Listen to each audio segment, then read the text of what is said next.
యుఎస్ఏని ప్రత్యేకించి అప్పటి American president Richard నిక్సన్ని ఉక్కిరి బిక్కిరి చేసిన ఆ ఉక్కు మహిళ ఇందిరాగాంధీ, మన దేశ ప్రధాని, నిజంగా ఉక్కు మహిళ. అటల్ బిహారీ వాజ్పేయి అయితే ఆమెని దుర్గాదేవి అని అభివర్ణించారు 1971 వార్ తర్వాత. ప్రత్యర్థులు సైతం మెచ్చుకునే ఒక ఉన్నతమైన వ్యక్తిత్వం ఉన్న ఇందిరాగాంధీ రాజకీయ పరంగా అనేక రకాల వివాదాలు అంతర్గతంగా ఎదుర్కొని ఉండవచ్చు కాక, బట్ దేశం విషయానికి వచ్చేప్పటికీ ఆమె కమిట్మెంట్ని, ఆమె ఇంటిగ్రిటీని ఎవరు క్వశ్చన్ చేయలేరనే విధంగానే ఆమె వ్యవహరించారు. Very tough lady and tough leader. ఎంత ఒద్దికగా ఉండేవారో సమయానికి సమయం ఏంటంటే అంత కరుకుగా వ్యవహరించేవారు. విధానపరంగా ఎక్కడ రాజీ పడిన పరిస్థితి అయితే ఇందిరాగాంధీ పొలిటికల్ కెరియర్లో మనం ఎక్కడ చూడం. రిచర్డ్ నిక్సన్ గురించే ఒకసారి మనం మాట్లాడుకోవాల్సి వస్తే, నిక్సన్ పాకిస్తాన్ విషయం మీద చర్చించుకోవాలని వచ్చినప్పుడు ఆవిడ ఆ విషయాలేమీ మాట్లాడకుండా అమెరికా విదేశాంగ విధానాల మీద చాలా ప్రశ్నలేసి ఆయన్ని ఉక్కిరి బిక్కిరి చేసింది. అండ్ చర్చలు విఫలమయ్యాయి కూడా వీళ్ళిద్దరి మధ్య. 71లో భారత్ పాకిస్తాన్ల మధ్య జరిగిన యుద్ధంలో పాకిస్తాన్ ఓటమితోటి నిక్సన్ ఇందిరాగాంధీల మధ్య అంటే దౌత్యపరమైన సంబంధాలు పూర్తిగా చెడిపోయాయి. పూర్తిగా డిప్లొమాటిక్ రిలేషన్స్ అన్నీ కూడా చాలా అంటే ఆ టర్బులెంట్ వెదర్ని ఫేస్ చేసిన పరిస్థితి మనం చూడొచ్చు. 71లో తూర్పు పాకిస్తాన్లో జరుగుతున్న అమానుష సంఘటనలు ప్రపంచం దృష్టికి తీసుకెళ్లడం కోసం ఇందిరాగాంధీ అమెరికా వెళ్తే ఆ రోజు వైట్ హౌస్ స్వాగత ప్రసంగంలో నిక్సన్ బీహార్ వరద బీభత్సం గురించి విచారం వ్యక్తం చేశారు. కానీ తూర్పు పాకిస్తాన్ ఊసు కూడా ఎత్తలా. నిక్సన్ ఇలా వ్యవహరించడాన్ని ఇందిరాగాంధీ జీర్ణించుకోలేకపోయారు. ఆ తర్వాత ఇందిరాగాంధీ మాట్లాడుతూ ఏమన్నారంటే, అదే ప్లాట్ఫామ్ నుంచి మానవులు సృష్టించిన విషాదాలను అమెరికా అధ్యక్షులు విస్మరిస్తున్నారు అన్నారు. She was very choosy in uttering those specific words. మానవులు సృష్టించిన వివాదాలు అంటే ఎలా వచ్చినాయి, తూర్పు పాకిస్తాన్ మధ్య విభేదాలు ఎలా వచ్చినాయి, వివాదాలుగా రూపాంతరించిన తర్వాత యుద్ధం దాకా వెళ్ళింది. తర్వాత వియత్నాం, చైనాల విషయంలో అమెరికా విధానాలపైకి సంభాషణ మళ్లించారు కూడా ఆవిడ. అంటే అంత అబండెంట్ నాలెడ్జ్ ఆవిడకు ఉండేది. అంటే దౌత్యపరంగా దౌత్యవేత్తలు మాట్లాడాల్సిన విషయాల కన్నా కూడా ఈమె దగ్గర ఎక్కువ సమాచారం ఉండేది. అండ్ ఇన్ దట్ వే ఆమె ఇంటలెక్చువల్ బ్రెయిన్ని ప్రపంచం అంతా గౌరవించింది కూడా ఆ రోజున. అప్పటి విదేశాంగ మంత్రి హెన్రీ కిస్సింజర్ ఆయన ఒక పుస్తకం రాశాడు, వైట్ హౌస్ ఇయర్స్. ఒక ప్రొఫెసర్ చదువులో బలహీనంగా ఉన్న ఒక స్టూడెంట్ మనోనిబ్బరం పెంచేందుకు ఎలా మాట్లాడతారో నిక్సన్తో ఇందరు కూడా అలాగే మాట్లాడారు. నిక్సన్ సభా మర్యాదను పాటిస్తూ తన కోపాన్ని దిగమింగుకున్నారని. ఏం చేస్తాడు మరి, అవతలున్నది ఐరన్ లేడీ, ఉక్కు మహిళ. పిచ్చి పిచ్చిగా మాట్లాడితే తొక్క తీసి డోలు కట్టే రకం ఇందిరాగాంధీ అంటే. ఆవిడ ఎక్కడా కాంప్రమైజ్ అయ్యేది కాదు. వీరిద్దరి మధ్య సంభాషణ చెవిటి వారి మధ్య సంభాషణగా తన పుస్తకంలో ఆయన అంటే డయలాగ్ ఆఫ్ ద డెఫ్. ఇద్దరు చెవిటోళ్ళు కూర్చొని మాట్లాడుకుంటే ఒకడు మాట్లాడేది ఇంకోటి వినపడదు. నిక్సన్ మాట్లాడేది ఇందరు వినదలుచుకోలేదు, ఇందరు మాట్లాడింది ఉద్దేశపూర్వకంగా నిక్సన్ ఇగ్నోర్ చేశాడు. తర్వాత ఓవల్ ఆఫీస్లో నిక్సన్ని కలిసేందుకు ఇందిరాగాంధీ వెళ్ళినప్పుడు 45 నిమిషాల పాటు ఆమెను వెయిట్ చేయించారు. మనం చూసాం కదా, అంటే మొన్నంటే couple of months ago or నెలన్నర వ్యవధి మధ్యలో ఇతను ఉక్రెయిన్ ప్రెసిడెంట్ వెళ్ళినప్పుడు ఆయన ఎటువంటి మాటలు మాట్లాడారు ప్రెసిడెంట్ డొనాల్డ్ ట్రంప్ తోటి. ఇందిరాగాంధీ జీవిత చరిత్ర రాసిన క్యాథరిన్ ఫ్రాంక్ ఈ చర్చల గురించి తన పుస్తకంలో మెన్షన్ చేశాడు కూడా. ఈ అవమానానికి ప్రతిఫలాన్ని భారత ప్రధాని చాకచక్యంగా అందించారు. 45 నిమిషాలు ఒక దేశ ప్రీమియర్ని ఉద్దేశపూర్వకంగా నిక్సన్ వెయిట్ చేయిస్తే ఆవిడ ఎందుకు కూరుకుంటుందండి? ఆవిడ దానికి కరెక్ట్ ప్రతిఫలం కూడా ఇచ్చారట. నిక్సన్ పాకిస్తాన్ విషయమై చర్చించాలనుకుని వస్తే ఇందిరాగాంధీ గారు ఆ విషయాలు ఏం మాట్లాడకుండా అమెరికా విదేశాంగ విధానం మీద దులిపేసి ఆయన్ని అక్కడి నుంచి విసవిస నడుచుకుంటూ వచ్చేశారు. That is Indira. అంటే నేను మళ్ళీ చెప్తున్నాను, ఎమర్జెన్సీ ప్రస్తావన లేకపోతే రాజకీయ పరంగా అంతర్గతంగా ఈ దేశంలో జరిగిన పలు సంఘటనలు ఇవన్నీ పక్కన పెడదాం. ఒక ప్రధానిగా మన ప్రధాని ఇందిరాగాంధీ అమెరికా అధ్యక్షుడిని ఎలా దునుమాడారో చెప్పాలంటే 71కి వెళ్లాల్సిందే, 54 సంవత్సరాల క్రితానికి వెళ్లాల్సిందే. అండ్ ఇంకొకటి ఆవిడ గురించి నిక్సన్కి ముందరే ఆవిడ అంటే 1968లో ఆవిడ అమెరికా వెళ్ళారు.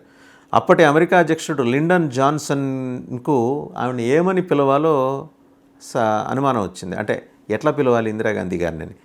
అప్పటి అమెరికా రాయబారి బీకే నెహ్రూని అడిగారట ఆయన, లిండన్ జాన్సన్ ఎలా పిలవాలి ఇందిరా, ఆ విషయం ఆవిడని అడగండి అన్నట్టు. నన్ను ప్రధానమంత్రి అనొచ్చు, లేకపోతే నా పేరు పెట్టి పిలవచ్చు అని కూడా ఆమె చెప్పమన్నారట. అండ్ ఇంకో ఎస్టానిషింగ్ ఫ్యాక్ట్ కూడా ఆవిడ చెప్పారు ఆ రోజు. నా మంత్రివర్గంలో కొందరు నన్ను సర్ అని కూడా పిలుస్తారు. కోర్స్ అంటే అలా పిలవటం అలవాటైపోయి సంబోధన మేడం అని పిలవాల్సిన చోట సర్ అంటే సర్ మేడం రెండు వేరు కాదు, ఆ రెండిటి సమ్మేళనమే తాను అనే విషయాన్ని ఆవిడ చెప్పారు. లిండన్ జాన్సన్కి ఇందిరాగాంధీ గారంటే ప్రత్యేకమైన అభిమానం. వారిద్దరి మధ్య మంచి స్నేహం కూడా ఉండేదని ఇందర్ మల్హోత్రా మనకి తెలుసు కదా, ఫేమస్ జర్నలిస్ట్, వారి పుస్తకంలో రాశారు. 1967లో నిక్సన్కి మొట్టమొదటిసారి ఢిల్లీలో నిక్సన్తో సంభాషణ జరిగినప్పుడు మాట్లాడిన 20 నిమిషాలకే ఇందిరాగాంధీకి విసుగొచ్చేసిందిట. ఏంటి అని చెప్పేసి హిందీలో విదేశాంగ శాఖల కార్యదర్శులు కూర్చుంటారు. జనరల్గా ఇద్దరు ప్రీమియర్స్, 2 దేశాల ప్రీమియర్స్ కూర్చొని మాట్లాడుకునేప్పుడు వాళ్ళ సెక్షన్ ఆఫ్ ఆఫీసర్స్ అటు ఇటు, ఈ దేశానికి సంబంధించిన సెక్షన్ ఆఫ్ ఫారిన్ ఆఫీసర్స్ ఇటు కూర్చుంటారు. వెనకాల కూర్చున్న వాళ్ళని వైపు చూసి ఏంటి అన్సేపు భరించాలి ఈ నిక్సన్ ఏంది గోలా అని. అండ్ అనదర్ థింగ్ ఇక్కడ మనం ప్రధానంగా ప్రస్తావన చేసే మన ఉక్కు మహిళలని ఆ నిక్సన్ ఎలా అవమానించాడంటే అనుచిత వ్యాఖ్యలు మనం ఉచ్చరించలేము, తప్పు కూడా. ఈరోజు అలా ఎందుకు మాట్లాడారని అడగటానికి ఆయన లేరు. ఏమా మీరు అప్పుడు మీ రెస్పాన్స్ ఏంటి, ఆయన ఎందుకు అలా మాట్లాడారు, మీరు కడిగేయలేదా అని అడగటానికి ఈవిడ లేరు. సో ఒక అభ్యంతరకరమైన వ్యాఖ్య అయితే చేశారు. సరే, హెల్మ్ ఆఫ్ అఫైర్స్లో కూర్చున్నోళ్ళు వాడాల్సిన పదజాలం అయితే అది కాదు. తర్వాత మనకి 60-70 ఏళ్ళ మధ్య 1960-70s మధ్య ప్రచన్న యుద్ధం, 71లో అప్పటి తూర్పు పాకిస్తాన్ అంటే ఇప్పుడు బంగ్లాదేశ్లో జరిగిన వినాశనం, ప్రస్తుత బంగ్లాదేశ్ ఆవిర్భావం మొదలైన విషయాలన్నీ కూడా మనకి ఒక టేప్లో వచ్చాయి. దాన్ని కూడా ఏంటంటే జాత్యహంకార ధోరణులను నిరసిస్తూ గొంతులన్నీ ఏకమవుతున్న వేళ కరెక్ట్గా ఈ టేప్స్ కూడా బయటకు వచ్చింది. ఆ దేశ మాజీ అధ్యక్షుడు భారత మహిళల రూపం గురించి అలాగే సెక్స్కి సంబంధించి చేసిన అవమానకరమైన వ్యాఖ్యల తాలూకు టేపులు 2020లో బయటపడ్డాయి. కరెక్ట్గా 5 ఏళ్ల క్రితం బయటపడ్డాయి. ఆయన మాజీ అధ్యక్షుడు రిచర్డ్ ఎం నిక్సన్, అప్పటి ఆయన national security advisor Henry Kissinger మధ్య జరిగిన మత దురహంకార సంభాషణలు ఇవన్నీ కూడా వాటి తాలూకు రహస్య టేపులు బయటపడ్డాయి. భారతీయ మహిళలు ప్రపంచంలోనే అత్యంత అందవిహీనులని చాలా డెరగేటరీ కామెంట్ చేసింది ఎవరు? Richard Nixon. అసలు వాళ్ళు పిల్లల్ని ఎలా కంటారో తనకు అర్థం కావట్లేదని నిక్సన్ అంటే హైట్ ఆఫ్ స్టూపిడిటీ అంటారు దీన్ని. అంటే పరాకాష్ఠకి వెళ్తే ఇలాంటి మాటలే వస్తాయి. అమెరికాలోని ప్రిన్స్టన్ యూనివర్సిటీలో ప్రొఫెసర్ గేరీ బాస్ న్యూయార్క్ టైమ్స్లో ఈ ఒపీనియన్ పోల్లో ఈ విషయాలన్నీ ఆయన చెప్పుకుంటూ వచ్చారు. The terrible cost of presidential racism అని ఒపీనియన్ పోల్లో ఈ విషయం చెప్పారు. అంటే ఎంత దుర్మార్గంగా అప్పటి అధ్యక్షులు వ్యవహరించేవాళ్ళు. నిక్సన్కి ప్రత్యేకించి ఇండియన్స్, భారతీయుల మీద ద్వేషం అలాగే లైంగికపరమైన ఏహేభావం ఉండేవిట. మరి వాళ్ళు ఆ కారణంగా అప్పట్లో దక్షిణాసియా దేశాల విషయంలో అమెరికా దారుణమైన విధానాలను అవలంబించిందని ఈ టేపుల ద్వారా బయటపడింది. ఒక రకంగా ఈ టేపులు బయటపడటానికి కారణం ఇందిరాగాంధీ గారే. ఆమెకు తెలుసు నిక్సన్ వ్యవహార శైలి, నిక్సన్ జాత్యహంకార ధోరణి, నిక్సన్కి సౌత్ ఏషియన్ సబ్ కాంటినెంట్ మీద ఉన్న ఒక దుర్మార్గమైన నీచమైన అభిప్రాయం. ఇవన్నీ ఆవిడ బయటపెట్టాలనుకున్నారు. ఆవిడ జీవితకాలంలో ఖచ్చితంగా మరికొన్నాళ్ళు ఆమె జీవించి ఉంటే ఇవన్నీ ఆమె నోటీస్లోనే ఉన్నాయి. తర్వాత టేపుల రూపంలో బయటపడ్డాయి. అండ్ ఇదంతా కూడా ఈ టేపులన్నీ కూడా ఈరోజు మనకి అక్రాస్ ద గ్లోబ్ దొరుకుతాయి. రిచర్డ్ నిక్సన్ ఏం మాట్లాడాడు, ఎప్పటి 1960s అండ్ ఎప్పటి 2025 చూడండి. బట్ స్టిల్ ఏనాడు ఆమె తన ఆత్మస్థైర్యాన్ని కోల్పోలేదు, ఏనాడు తన మనోనిబ్బరాన్ని కోల్పోలేదు.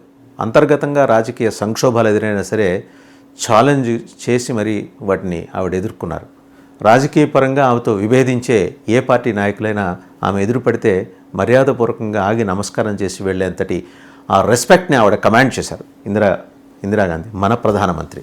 సో ఇక్కడ మనం ఈరోజు ఈ యుద్ధ వాతావరణం నెలకొన్న వేళ ఆమెను ఎందుకు తలుచుకుంటున్నాము అంటే బంగ్లాదేశ్ ఆవిర్భావానికి ఆవిడ సహకరించిన తర్వాత అక్కడ జరుగుతున్న అమానవీయ ధోరణులపైన పోరాడిన తర్వాత మహిళల పట్ల జరుగుతున్న అకృత్యాల మీద పోరాడి తన స్వరం వినిపించిన తర్వాత వైట్ హౌస్ని ఉక్కిరిబిక్కిరి చేశారు. భారతీయులంటే విపరీతమైన ద్వేషం పెంచుకున్న రిచర్డ్ నిక్సన్ లాంటి వాళ్ళకి పోయించారు. That is Indira Gandhi. ఈరోజు ఆ ఉక్కు మహిళని మనం ఖచ్చితంగా ఈ యుద్ధ వాతావరణం నెలకొన్న వేళ తలుచుకోవాలి. మన ప్రధానమంత్రిని మనం గౌరవించుకోవాలి.